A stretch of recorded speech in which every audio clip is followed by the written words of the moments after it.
Hello दोस्तों, नमस्कार। Welcome to Exam Master channel. और आप सबका पसंदीदा टॉपिक लेकर के आया हूं, पसंदीदा चीज लेकर के आया हूं। सुपर टेट जूनियर भर्ती का फाइनल, यहां पर जो फॉर्म है वो भरा गया है, फाइनल है ना। आप सब लोगों ने एकदम अंतिम रूप से आवेदन कर दिया होगा, किसी को कोई दिक्कत नहीं होगी। सभी लोग एकदम अंतिम रूप से फॉर्म भर चुके हैं, जहां तक मुझे पता है।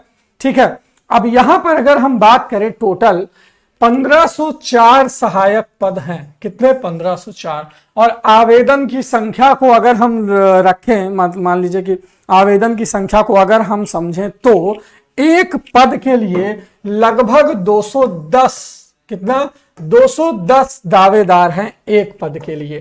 पद कितना बना? एक। दावेदार हैं 210, यानी फॉर्म भरने वाले, यानी 209 ऐसे लोगों को आप पीछे करेंगे तब 210वां नंबर आपका होगा, जो सिलेक्शन वाला होगा। अब इस सिलेक्शन के लिए आपको कितने नंबर की एकेडमिक के साथ, कितने नंबर का सुपर टेट में कट ऑफ में जाना चाहिए, इस विषय पर हम बात करेंगे अपने एक्सपीरियंस के अनुसार। जैसा कि LT ग्रेड भर्ती परीक्षा हुई थी, ठीक है, या TGT PGT भर्ती परीक्षा होती है, वहां पर भी आप देखेंगे कि पद कम रहते हैं। तो सिलेक्शन किसका होता है? जिसके नंबर अच्छे आते हैं। लेकिन यहां पे मामला दूसरा है, क्योंकि यहां पर 40% आपका एकेडमिक लगा हुआ है, यानी आपकी जो भर्ती परीक्षा है वो केवल 60% ही डिसाइड करेगी कि आपका कितना वो है ना।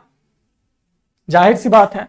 अब टोटल अगर 210 दावेदार हैं एक पद के, तो 1504 पद के कितने दावेदार हुए, ये आप गुणा करके प्राप्त कर सकते हैं। जब आप 1504 में 210 का गुणा करोगे तो आपको जो एग्जैक्ट रियल संख्या है वो निकल के आ जाएगी। ठीक है,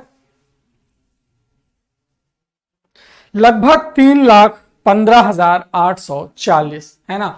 इसकी संख्या में जो फॉर्म है वो आए हुए हैं। इनमें से बहुत सारे फॉर्म अभी रिजेक्ट होंगे, बहुत सारे लोगों की परीक्षा छूटेगी सेंटर की वजह से या जो भी है, बहुत सारे लोग अपनी तैयारी की वजह से पीछे हो जाएंगे। लेकिन इन्हीं में से 1504 ऐसे लकी लोग होंगे जिनका सिलेक्शन होगा। तो चलिए अब बात करते हैं यहां पर कि अगर 150 में कितना एकेडमिक के साथ कितना नंबर रिटन परीक्षा में आपका हो, तो आप अपने आप को सेफ जोन में रख सकते हैं। आपको यह पता है कि एक सीट के लिए 210 लोग लड़ रहे हैं। इधर हम रखेंगे एकेडमिक, ठीक, एकेडमिक, और इधर हम रखेंगे एस्टेट के मार्क्स, संभावित मार्क्स, सुरक्षित वाले।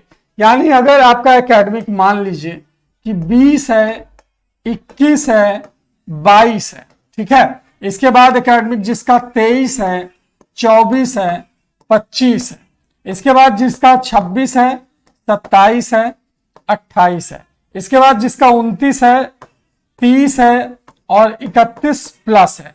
इसमें 4 कैटेगरी मैंने इधर बनाई हुई है। कितना?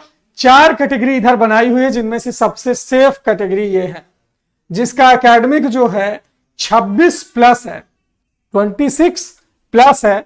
सेफ कैटेगरी की अगर हम बात करें, मान लीजिए कि जिसका एकेडमिक 26 से लेकर के 31 प्लस वाट एवर कुछ भी है, उसके लिए क्या मार्क्स, और जिसका एकेडमिक मान लीजिए 20 है, 21 है, 22 है, 23 है, 24 है। अब इनमें भी 3 कैटेगरी है, जनरल, OBC, SC।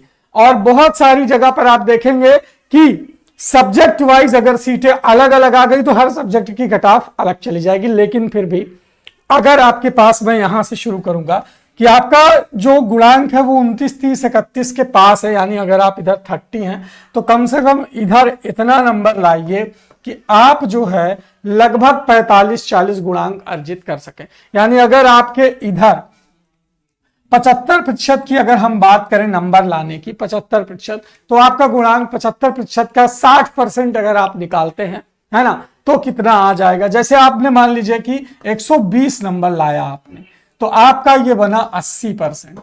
कितना बना? 80%। अब इसका 60% आप सोचिए, 80 का 60% होगा 8 छंगे 48 गुणांक। कितना? 48 इधर हो गया और 29 जो है वो इधर हो गया, तो 9, 8, 17, ठीक है, और 4, 1, 5, 2, 7, लगभग 77 गुणांक ये बना। कितना बना? 77 गुणांक बना। सिलेक्शन 100% हो जाएगा इतने में, यानी 120 ला दिया और गुणांक इधर 29, 30, 31 है, या 26, 27, 28 भी है, तब भी यहां पर मैं 48 व 29 के बजाय 26 जोड़ता हूं, तब भी 74 गुणांक बना। कितना बना?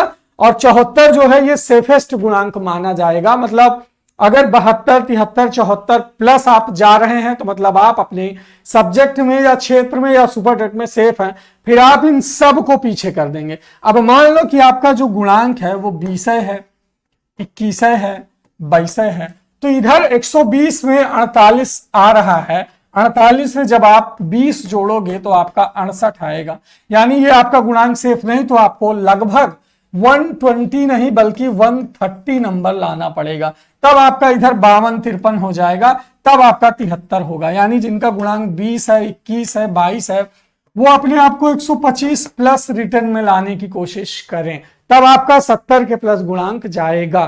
ठीक है, 125 प्लस लाने की कोशिश आप करेंगे, तब आपका जो है वो 70 के अबव चला जाएगा और कहीं ना कहीं आपकी अपनी कैटेगरी में चयन हो जाएगा।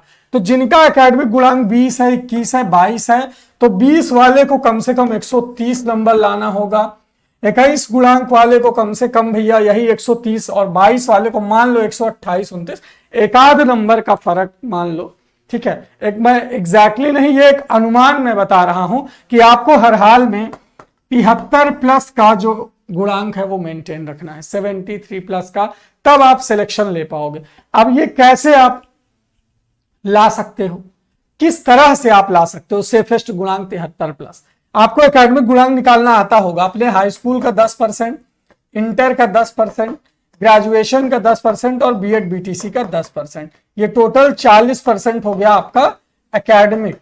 और इधर आपका जो टेस्ट होगा 150 का, इसमें जितना भी परसेंट आपने पाया, जैसे आपने 90% पाया, 90% पाया, वैसे 90% जल्दी कोई पाएगा नहीं, क्योंकि 90 का जो 90% अगर लाना है तो आपको 150 में है पता कितने नंबर लाने होंगे, 90 प्लस 45, इतने नंबर आपको लाने होंगे, लगभग 135 नंबर आप लाओगे, तब आपका 90% होगा, जो कि लगभग 54 गुणांक होगा। इतना 54 गुणांक के बराबर होगा, आप समझ लो। तो इतना तो लाना, अगर 135 ला दिए तो 54 यही हो गया, उधर अगर 20 है तो 74 हो जाएगा, समझ गए? 135 नंबर, और इतना लाना मतलब थोड़ा सा टफ है, लेकिन बहुत सारे बच्चे 120 प्लस लाएंगे, ये कंफर्म है। अब आप एकेडमिक की वजह से मात खा जाओ या एकेडमिक कमजोर है, आपकी अपनी कैटेगरी में सिलेक्शन हो जाए तो वो आपके चांस की बात है, आपके विषय में उतने लोग वहां तक नहीं पहुंच पाए तो आपका अपने सब्जेक्ट पर। तो यहां पर 3 चीजें होंगी, एक तो आपका पूरा गुणांक, दूसरा आपके विषय की सीट, और तीसरी आपकी कैटेगरी। क्या कैटेगरी? मान लो कोई ईडब्ल्यूएस से फॉर्म भरा है, अब ईडब्ल्यूएस में 10% सीटें हैं जनरल की, जनरल जितनी सीटें आएंगी उसका 10% चला जाएगा ईडब्ल्यूएस में, और पता चला ईडब्ल्यूएस में कुल 100 लोग फॉर्म भरे हुए हैं और 80-90 के आसपास, मान लो कि जनरल सीटें कम से कम 900 प्लस तो जाएंगी ही, तो 90 के आसपास ईडब्ल्यूएस सीटें रहेंगी और 100 लोग फॉर्म भरे, जबकि ऐसा नहीं होगा, ईडब्ल्यूएस से बहुत सारे लोग फॉर्म भरे होंगे, मान लो 500 भरे होंगे, 1000 भरे होंगे, 10-20 हजार भरे होंगे, है ना, 50,000 भरे होंगे, और क्या। अब 50,000 में 100 सीटों पर अपना तगड़ा कंपटीशन है, तो टॉप के 100 जो है वो सिलेक्ट हो जाएंगे। इसी तरह ओबीसी में मान लीजिए, ओबीसी की भी जो भी सीटें होंगी, तो आप अपनी कैटेगरी का चांस, आपके गुणांक का चांस और आपके विषय का चांस, तीनों चांसेस जब टकरा जाएंगे तब आपका सिलेक्शन हो जाएगा। ओवर एंड ऑल मैं आपसे एक बात कहूं सीधे सीधे कि आपकी 150 की जो परीक्षा है, अपना टारगेट 125 प्लस रखो। कितना रखो? 125 प्लस रखो, और चीजें भगवान भरोसे छोड़ दो। जो कुछ भी प्राप्त करना है वो पढ़ के प्राप्त करना है। जब आप पढ़ के 125 प्लस नंबर ला दोगे तो आपका सिलेक्शन जरूर हो जाएगा। और यहां पर हम दे रहे हैं आपको एग्जाम मास्टर के ऐसे क्वालिटी नोट्स जो अगर आप अंतिम समय में पढ़ते हो, ध्यान देना, हमारे नोट्स आपको इसी व्हाट्सएप नंबर से मिलेंगे। अगर आप तैयारी करना चाहते हो, लास्ट मोमेंट पर पढ़ना चाहते हो, अपने स्कोर को बढ़ाना चाहते हो, तो हम आपको ऐसे प्रैक्टिस सेट करवाने वाले हैं। अब ऐसे प्रैक्टिस सेट आपको मिलेंगे, प्लस आपको रिवीजन लेक्चर्स मिलेंगे। मान लो कि आपने हिंदी पढ़ा, आपने सोशल पढ़ा, और आपको एक रिवीजन लेक्चर दे दिया गया, जैसे प्राचीन इतिहास का रिवीजन करवा करके हमने राजपूत काल तक के इंपॉर्टेंट पॉइंट्स का आपको रिवीजन करवा दिया एक पीडीएफ में, नोट्स में।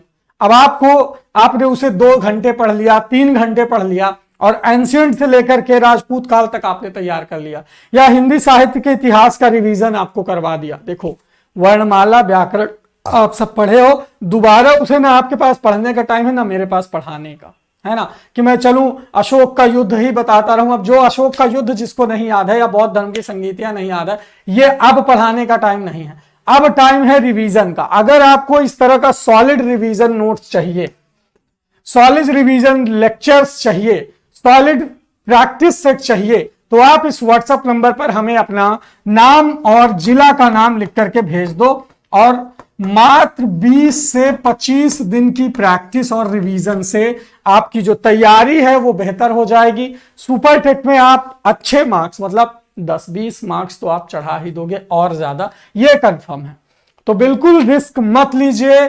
210 कंपटीटर हैं आपके, उनमें से 209 को हराना है, तब एक सीट पाना है, ये कंफर्म है। आपका विषय चाहे मैथ साइंस हो, चाहे हिंदी एसएसटी हो, चाहे अंग्रेजी संस्कृत हो, हर विषय से बस रिवीजन नोट्स, रिवीजन पॉइंट्स और प्रैक्टिस सेट 25 दिन तैयार कर लीजिए ढंग से, और टारगेट रखिए कि आपको 125 प्लस लाना है तो लाना है।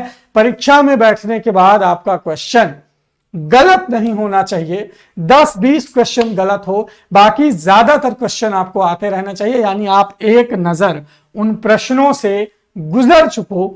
इस तैयारी के लिए आप ज्वाइन कर सकते हैं, और गुणांक 74 प्लस ही सेफ रहेगा। देख लीजिएगा 73-74 एबव वालों का ही सिलेक्शन इसमें संभव होगा। सीटें अगर अलग बांट दी जाती है तो फिर कुछ सीटों की, कुछ विषयों की कट ऑफ कम आ सकती है, ये मैं कह रहा हूं।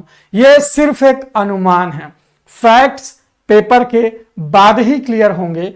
आप लोग इंतजार करें, लेकिन पेपर होने तक आपके पास मौका है कि आप रिवीजन कर लो, नोट्स पढ़ लो, प्रैक्टिस लगा लो, जी जान लगा दो और सिलेक्शन प्राप्त कर लो। तो आइडिया अगर आपको पसंद आया, वीडियो को लाइक करें, शेयर करें और चैनल कर लें subscribe. Thank you so much, love you all.